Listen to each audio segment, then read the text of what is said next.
പോയി പ്രാർത്ഥിക്കുന്നുണ്ട്.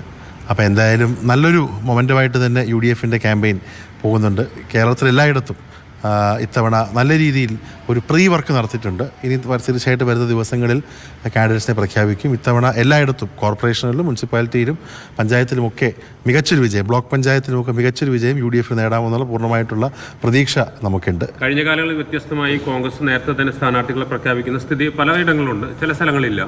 ഇത് വിജയകരമായ സംവിധാനത്തിന് ഗുണം ചെയ്യും. ഇല്ല, തീർച്ചയായിട്ടും അത് ഓരോ പ്രദേശങ്ങൾ വെച്ചാണ് ചെയ്യുന്നത്. ഒരു പരീക്ഷണമാണ്. തിരുവനന്തപുരത്തെ ഒരു പരീക്ഷണം കൊല്ലം ഏറ്റെടുത്തു. ഇപ്പോൾ തൃശ്ശൂർ താമസിയാതെ തന്നെ സ്ഥാനാർത്ഥികളെ പ്രഖ്യാപിക്കും. പക്ഷേ എനിക്ക് തോന്നിയിട്ടുണ്ട് താഴെത്തട്ടിൽ വിജയിക്കണം എന്നൊരു മൊമെൻ്റമുണ്ട്. സാധാരണ നമ്മൾ താഴെ വാർഡുകളിലുള്ള പല പ്രശ്നങ്ങളും പല വാർഡുകളിലും ഉണ്ടാകുന്നില്ല.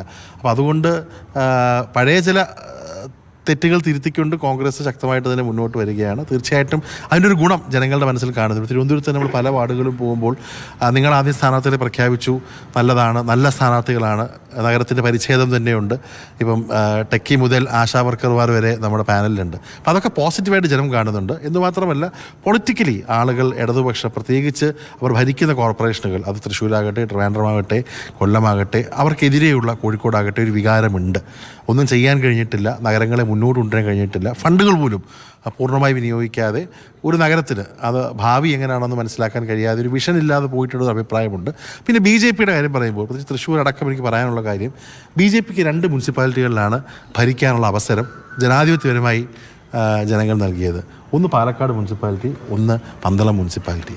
കേരളത്തിലെ ഏറ്റവും മോശപ്പെട്ട ത്രിതല പഞ്ചായത്ത് ഭരണം നടക്കുന്ന 2 പ്രദേശങ്ങളാണിത്. നിങ്ങൾ പന്തളം മുനിസിപ്പാലിറ്റിയിൽ BJPക്കകത്തുള്ള ഇൻഫൈറ്റിംഗ്, പാലക്കാട് മുനിസിപ്പാലിറ്റിയിൽ നമ്മളൊക്കെ അവിടെ ഇലക്ഷന് പോയപ്പോൾ കണ്ടതാണ്.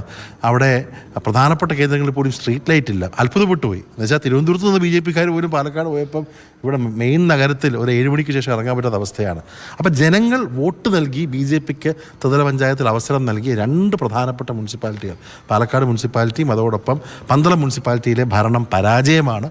അതുകൊണ്ട് BJP എന്നുള്ള പരീക്ഷണം ഈ ജനാധിപത്യ പ്രക്രിയയിൽ അവർ കേരളത്തിൽ ഇഫക്റ്റീവ് ഇല്ലയെന്ന് അവരുടെ പൈലറ്റ് കൊടുത്ത് തീരുമാനിച്ചു. അപ്പോൾ കോൺഗ്രസ്സാണ്, UDF ആണ് ഒരു വയബിൾ ഓൾട്ടർനേറ്റീവ്.